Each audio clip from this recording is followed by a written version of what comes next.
All right, hey friends. Hopefully this is going to work. And yeah, we'll get started in a couple of minutes.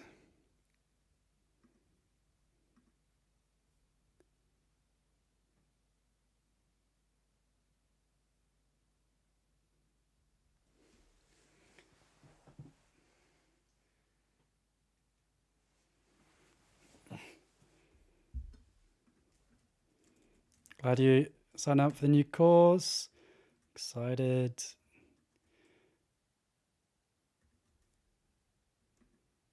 See if I can share my screen with you.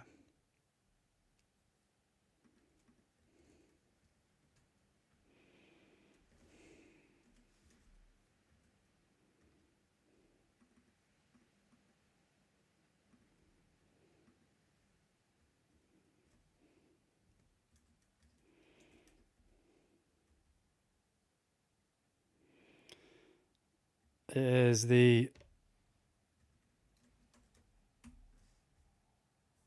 let's have a look.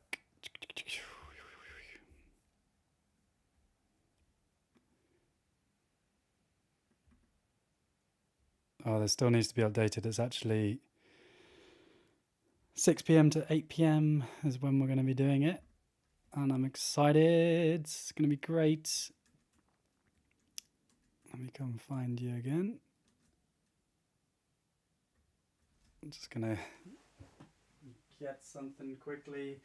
I'd love to know in the chat where you're calling from.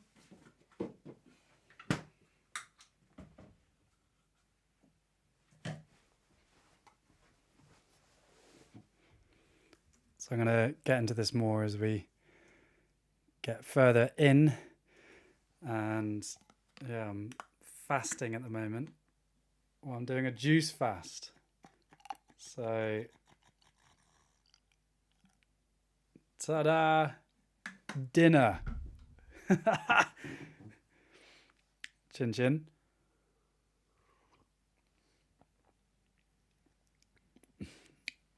So, yeah, welcome friends. Great to be with you. 33 beautiful people from around the world. And yeah, welcome to Scotland. I am, just in a mini retreat by myself at the moment, and I am trying something that has been an edge for me, something quite scary, which is fasting. And originally my intention was to fast 7 days, no food for 7 days. And I'm easing into it I've decided to do a 3-day juice fast and a 3-day water fast. And this is day 1. And I'm feeling all right. Feeling pretty good, powered by plants. This is celery, carrot, spinach, kale, all in a glass. And yeah, some of the benefits of fasting is cleansing the body. 15% of our energy is spent on digesting food, and if we are always eating, then we never give our digestion system a rest. And when we do give it a rest, we go through a process called I need to get this word right, autophagy, something like that. I'll confirm that. And it's basically when the number of calories are available goes down, the body starts decomposing and using old fat stores and old cells for fuel, and it cleans out the body. It's like a spring clean for the body. And so fasting has a really beautiful cleansing effect on the body. And then there's also the mental and spiritual benefits to fasting, where we have less, and so we then find out, what's left of us. And for me, food is my absolute thing that I use to comfort myself and distract myself if I'm feeling stressed. And I give myself a reward, and that's often food. And there's absolutely a place for that. I generally feel good about my eating habits and feel healthy and strong. But I also notice that, I do use food to sedate myself. And so from a mental clarity perspective, a discipline perspective, and a spiritual perspective, when we have no food whatsoever, then it means that we have to face ourselves. We have to become intimate with ourselves and our suffering and the things that we normally distract ourselves from. We have to face them with courage and kindness and say, hello, this part of me that I've been avoiding. And you know about the underminer, which is the word that I came up with for my inner critic. Well, my compulsive aspect of myself is called impulse stiltskin, which I had a thought about today as trying to think about who the characters would be for my compulsive nature. And so impulse stiltskin, who likes to bewitch us with tall tales of satiation. Impulse stiltskin will say, yes, have this cookie and then you'll be feeling good again. And maybe I do feel good when I have the food, but then very quickly I'm craving the next thing. And impulse stiltskin has got me in his grasp, forever caught in the endless hedonic cycle of consumption and craving from which I can never step off. And so fasting is this challenging adventure where I do not follow the craving, and I watch the craving and I see if I can survive. And there is a spiritual dimension to this, which I'm already feeling, which is that, because I use food to comfort myself, I'm having these thoughts coming up from my impulse stiltskin and my underminer saying, I'm not strong enough to do this. Physically, I can do it. Physically, I can be without food for 40 days. That's how long Jesus did it, supposedly. Maybe even longer. So physically, I can do it. But whether or not I can get through this week is the extent to which I can get out my own way. To let go and let Dao. Or to let go and let God. And God isn't a word that has really resonated. It hasn't resonated with me in the past because it comes with it so much baggage, like this idea of a man in the sky looking down, and that idea of God never resonated with me and doesn't make sense from my experience. But I've been reading the Bible and ideas from Muhammad, who wrote the Quran. Both for Christianity and Islam, fasting is a really important part of their spiritual practices because they surrender themselves to God. And they have to surrender. So say, I'm getting all these cravings, like I'm not strong enough to not have food, I can't do this. Is the connection with God comes when I surrender to this experience and I trust that God or the universe or Great Mother or nature, whatever word works for you, will carry me through.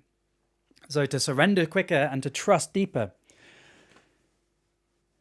And so, let go and let God does make sense to me. It's a word that is resonating at the moment. And so,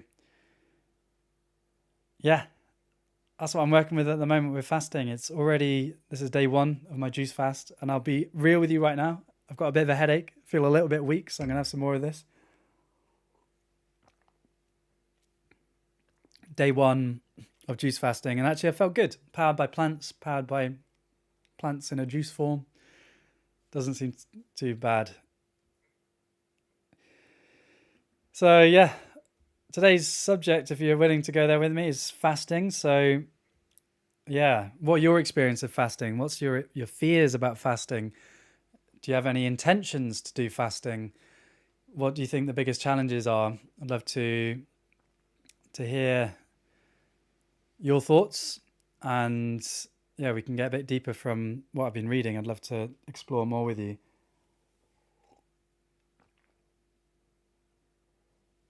So Soul Survivor, on what God is, Soul Survivor says, God is the creation force that created all of us, the trees, the earth, and all the galaxies. Something created the universe, and it's that same force that created us with that we are said to be in connection with. So yeah, with science, we've learned that we are one star, we are one planet circling around a star, and there's hundreds of billions of stars within just our galaxy, and there's hundreds of billions of galaxies. 2,000 years ago, when Jesus was about, and the Jews and these Abrahamic religions, this is the only kind of the Abrahamic religions are ones that I know better. So there are other monotheistic religions, but for the Abrahamic religions, they saw God saw humanity as made in God's image. So we, as humanity, the most dominant species on this planet, were made in God's image. And so for them, their idea of God was very, very much human-centric, that we were the center of the universe and the planet was created for us. The Old Testament says the birds and the beasts of the field were given to humanity. Humanity had dominion over them. But now with science, seeing how big the universe is, how could it possibly be true that God was that obsessed with this one species on this one planet in 100 billion galaxies?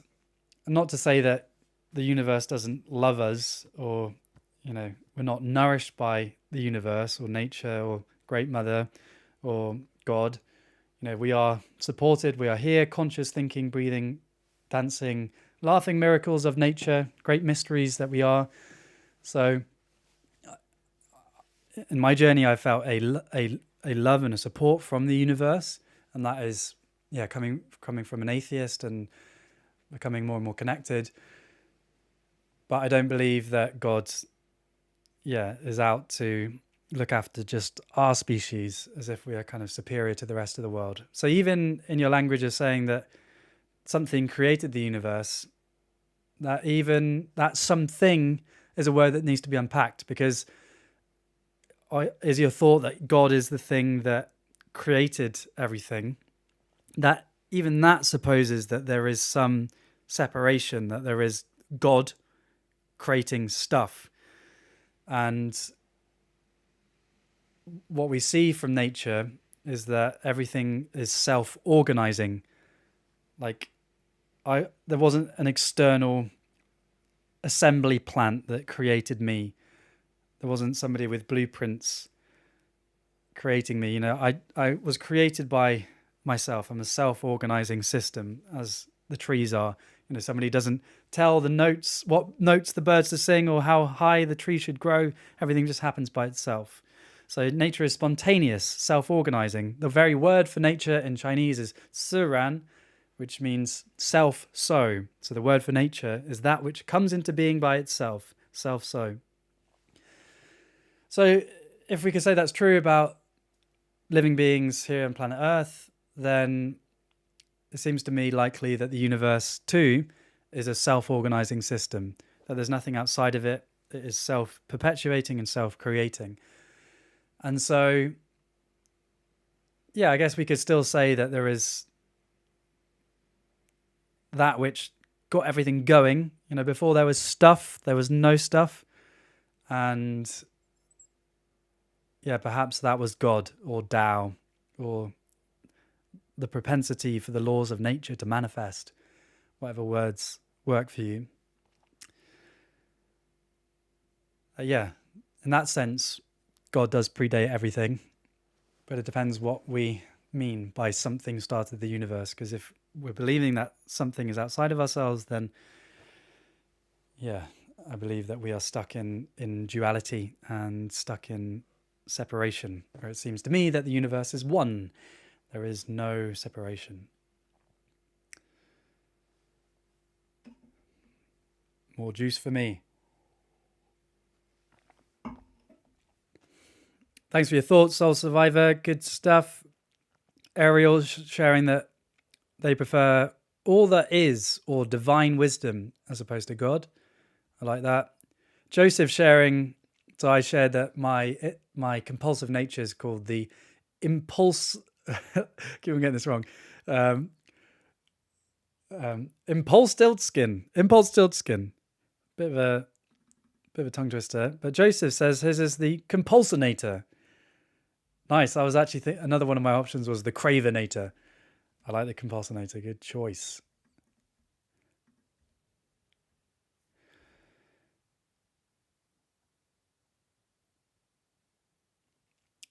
Ariel sharing, just had acupuncture for the first time.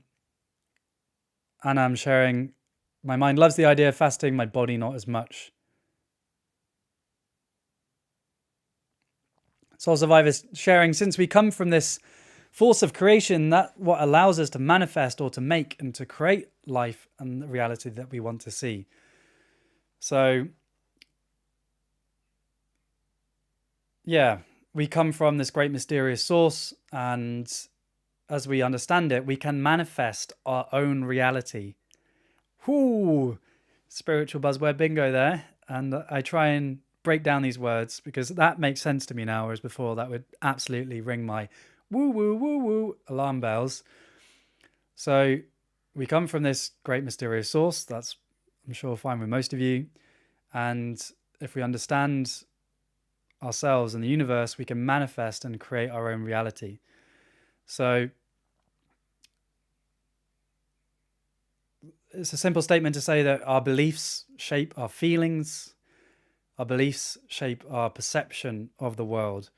So if I believe, I'll go straight to my fasting. I had this insight today.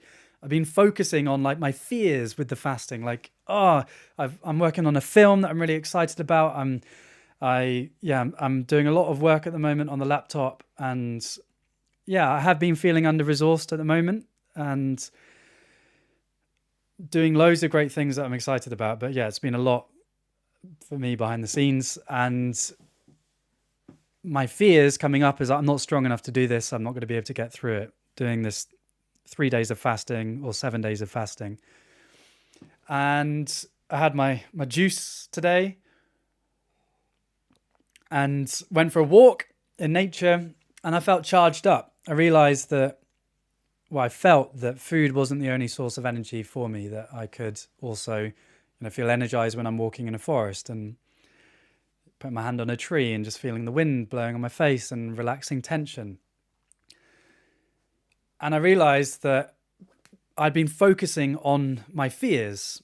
And so then that was the reality that I was manifesting. My reality is my experience in this present moment. I was manifesting a reality of tension and fear and insecurity.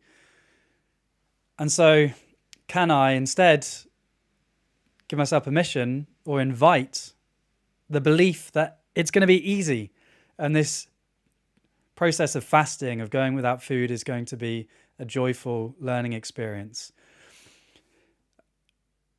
And the more I can stay in that belief, the more I manifest that reality, that even when I'm feeling lower energy, I let go and let Dao. I let go of me trying to control what my experience should be, and instead surrender to the present moment. And if I can surrender easily, then it becomes easy. It's like, okay, suffering is arising in the present moment. That's all right. That's fine. And maybe I'm feeling a bit lower energy. That's also okay. If I don't resist what's coming up for me, if I can surrender to what's coming up, then it becomes easy. So if I focus on the belief that everything is going to be easy, then hey, suddenly my reality changes. So it's really powerful, our beliefs, because they shape our reality. So that's a mantra. Is that a mantra that you could use? What if this was easy? What are you finding challenging at the moment? Taking a moment to reflect. Is there something that you're judging yourself with, you're feeling insecure about, feeling like you're not strong enough to do it? What if it was easy? And how does it feel in your body right now? If you're being present with that idea, what if it was easy? What's coming up for you? Are there right ideas and resistances saying why it can't be easy?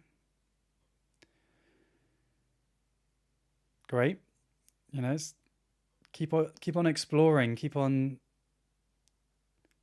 navigating and discerning what are these beliefs that are coming up, because you've got this macro belief, or I have this macro belief of fasting is going to be really difficult, And then it's broken down into these sub-beliefs that make up this overall belief that then creates my feeling and my reality. So, yeah, am I going to be so tired that I'm not going to be able to do the things that I need to do? Am I going to be miserable? Am I going to suffer? My beliefs are that all of these things are going to happen. And so then I can begin to work on each of these individually. Am I going to be able to do everything that I want to do? Maybe actually the fasting is inviting me to slow down and to get off the laptop and maybe just go sit in the forest. So I'm okay with that. Am I going to be miserable? I trust that I'll be okay with what comes up, and I surrender to what happens. But I actually believe in my resilience and my ability for my body to generate energy without food and to be nourished by source. And the last one I've forgotten. So again, I'll ask that question for you. What if it was easy? What if it was easy? So that thing that you're finding challenging, with taking a moment to reflect on that. What if it was easy? And sitting with that in an embodied way, like what's coming up for you? What feelings are coming up for you? Where are those feelings coming up?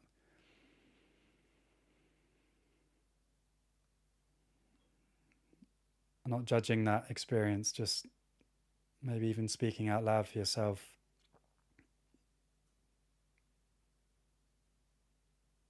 The challenges that you've got at the moment, inviting ease with them. What does that bring up?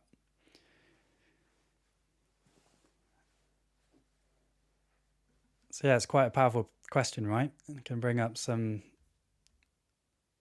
good insights, and welcoming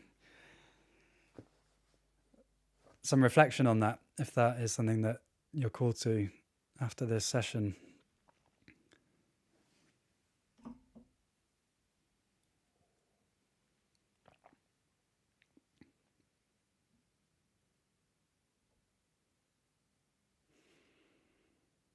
And I'm sharing, did fasting 15 years ago. I'm inspired to try it again. I also want to continue with cold showers. Yeah, cold showers have been something that I finally got into this year. Just doing 30 seconds at the end of the shower. And it's a great way to, just wake yourself up first thing in the morning, raise your energy. And again, it's this practice of doing things outside of our comfort zone and then getting through it and building that muscle. Courage is a muscle. Willpower is a muscle. Everything that we are is habits. It's all neural pathways. All of our behaviors, all of our beliefs come from the things that we do repeatedly. And if we have this practice of a cold shower, even just for 30 seconds at the end of a warm shower, doing something that we don't want to do, but doing it anyway, and trusting ourselves that we get through, and the results prove themselves that we get through and we're fine and we feel stronger, we feel more awake, then we're exercising that habit, that muscle, that strength of willpower, and that has many benefits.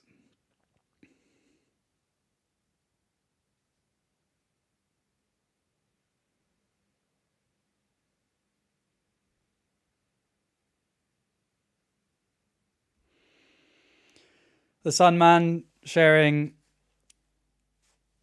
for nothing to exist, everything has to exist. Everything defines nothing. Indeed. We get stuck in the words of, for our brains, it's like, well, there's got to be nothing before something, right?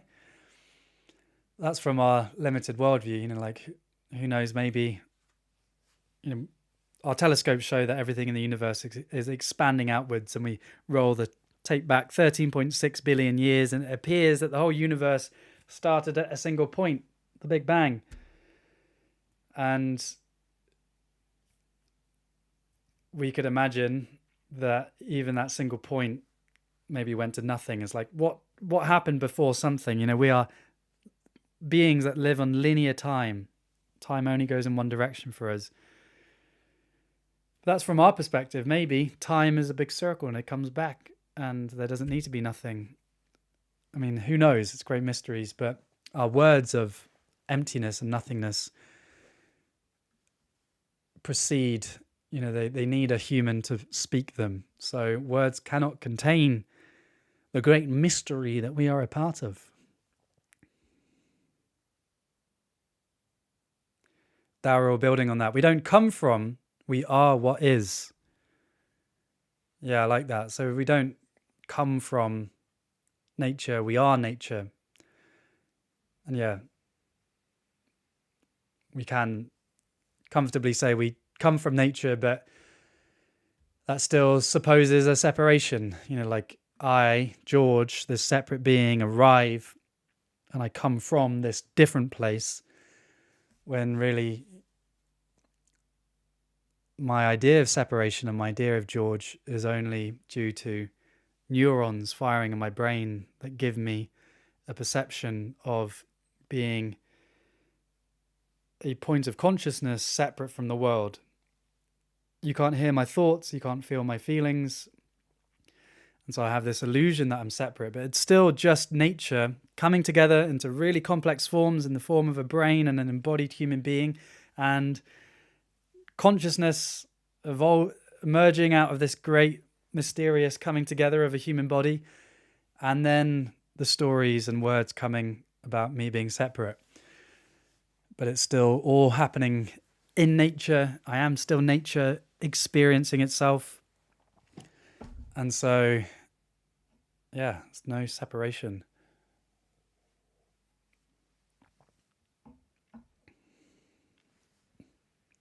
Alex, sharing pantheism, a mystic approach to truth and not a dogmatic one. So yeah, pantheism, in my understanding, is the idea that there is spirit or mind or intelligence throughout nature, and that there is a diversity of divinity, instead of the sacred being up above and us being lowly humans and needing to apologize for our sexuality and for our misdeeds. And sure, yeah, maybe we can apologize for our misdeeds, but we're human and we're born like this, and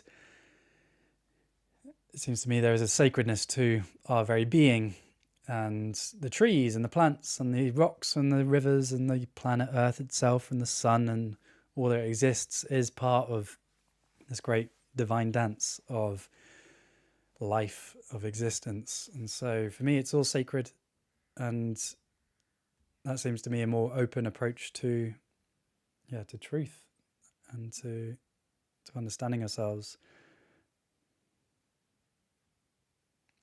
Darrell sharing, we can manifest aspects of our experience, but our reality is manifested by the whole of society.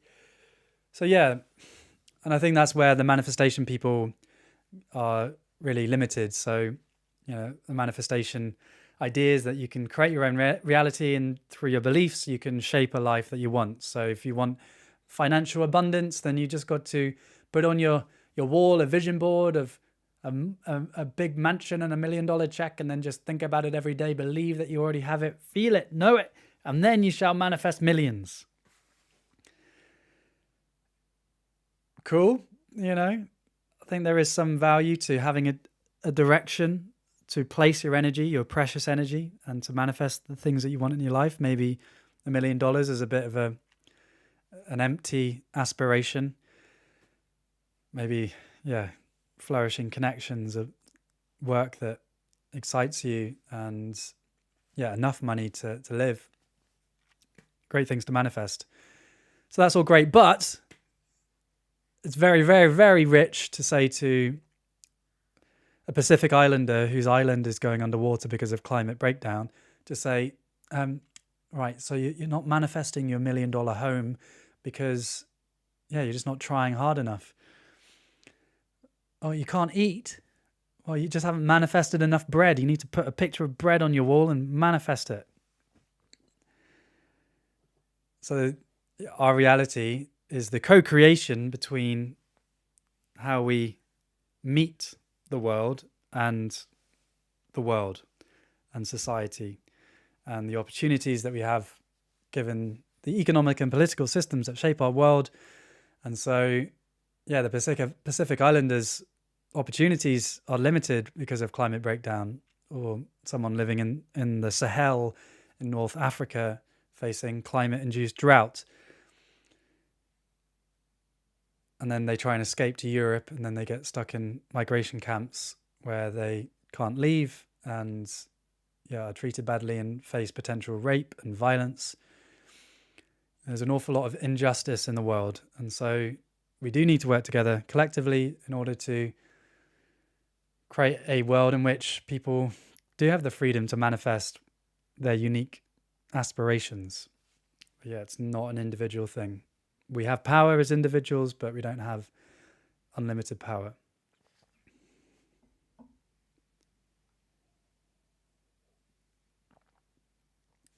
I want to share with you, maybe we'll take one more after this, but I want to share with you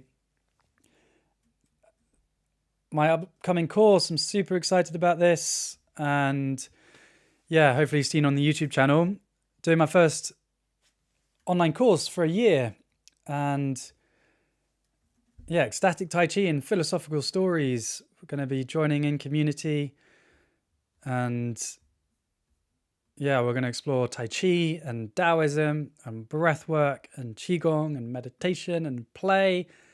And you get to learn in community. So if you're going to join for the Zoom session after this, it's an extended period over 6 weeks where we can, you make friends in the Wayfinder community. And yeah, we go on this beautiful learning journey together. So yeah, I invite you to join on. And I've made it even easier for you to join on because you can start a 7-day free trial. And I've made a new course called the Wayfinder Feel Joyful Challenge, where I share with you some of the most impactful and simple practices to help me. And they're super short. You can do them all in a few minutes. And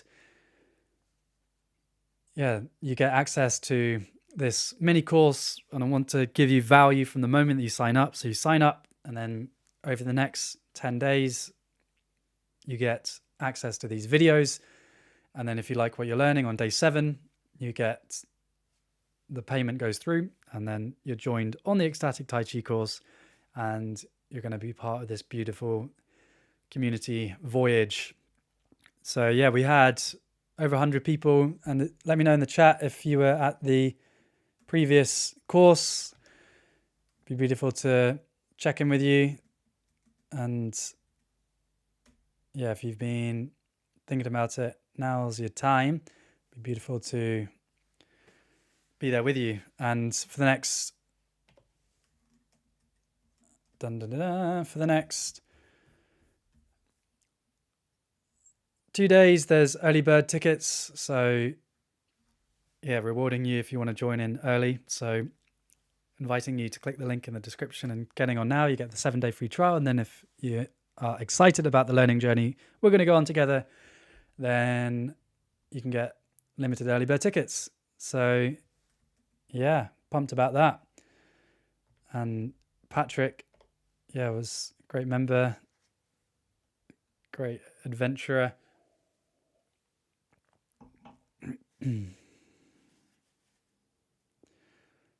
All right, we'll take one more and then we're going to go to Zoom.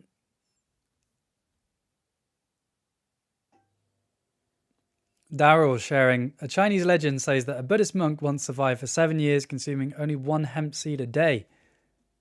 That is impressive. And yeah, there are stories of breatharians who can survive many, many days just charging up from chi, from prana, from sunlight, and surviving seemingly impossible periods of time. There's also stories of those people dying. And yeah, food is important. Food is great. I love food. So yeah, my intention is not to become a breatharian, but instead to find more freedom and clarity through having less. All right, final question before we go to Zoom. William, do we believe in free will? Do you believe in free will? Honestly, would be interested to hear your perspective on this question. Yeah, free will. Do we have free will? It's an interesting question. From an everyday experience, yeah, we can choose. We have thoughts that come into our minds, and we can choose to eat the apple or... So yeah, I'm juicing. So technically I should only eat this tomato if it's in a juiced form. So I have the free will to eat this tomato. I also have the free will to not eat it.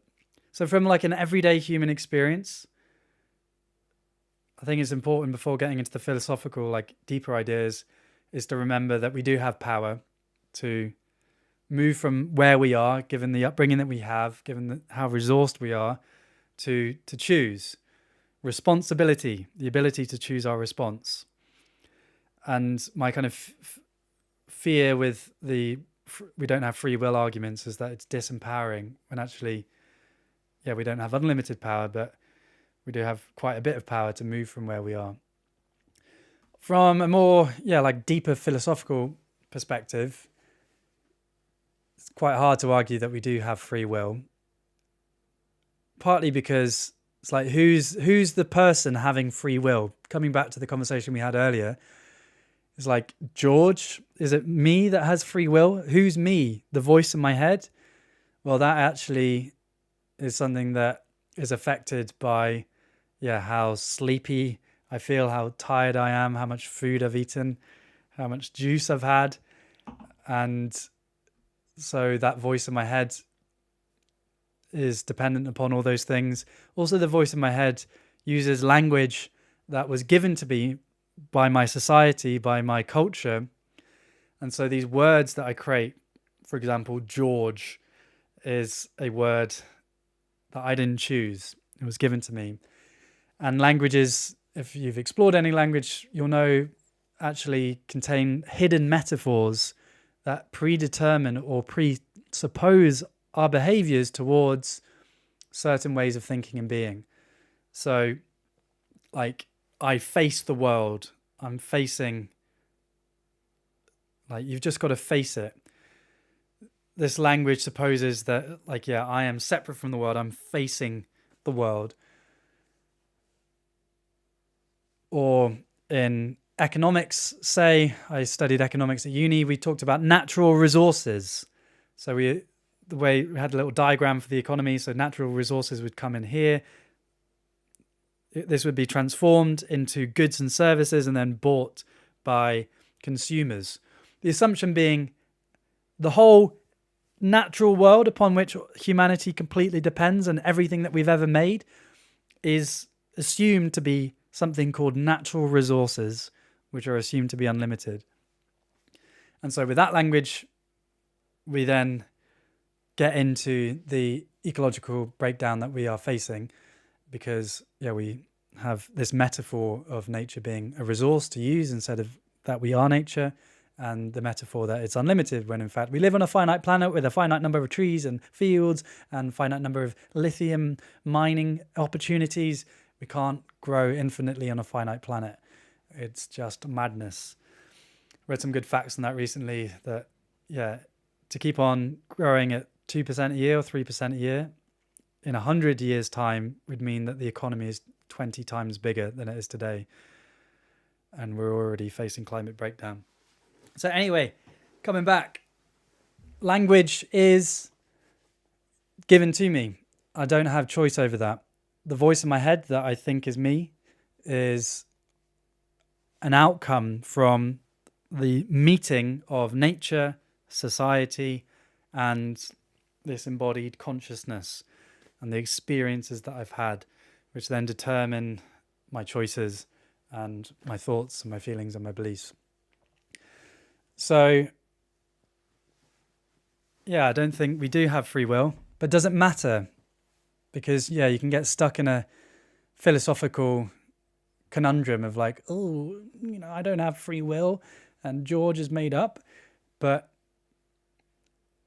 George is a story that I create, and I'm part of this great mysterious thing called existence. But the reality of this experience of my life is that I can choose things and I can move towards things that I want. And as we've been exploring, that's not unlimited, but I do have power. So let's not give it away. Beautiful. All right. Beautiful beings, inviting you to come over to Zoom now. And we are going to do a bit of practice together, do some movement and some meditation. And if you haven't joined before, it's a great opportunity for us to see each other and to meet each other and to chat. Also, a reminder on the course, inviting you to go to Wayfinder Academy and sign up to the course. You've got a 7-day free trial with lots of new content for you to get from the minute you sign up for the next 7 days. And this is going to be a really beautiful learning experience. Tai Chi, Daoism, breathwork, Qigong, meditation, play, all in community. So you get to make friends and go on this learning journey together. It's also, supporting my work and some of the challenges I've had at the moment is I'm actually in a really financially tight time. I've got 8 staff now, and I trust that I will, I'm abundant and have enough, but currently it's the eye of the needle and very much running out of money. So if you enjoy what I'm doing and you want to support my work and learn loads and learn in community, not just from me, then join onto the course. And for the next 2 days and 18 hours, you can get the limited early bird. And I would love to see you there. It'd be a great joy and privilege. All right, beautiful being. Thank you so much. Click in the link to go to Zoom and to the course. And see you on Zoom.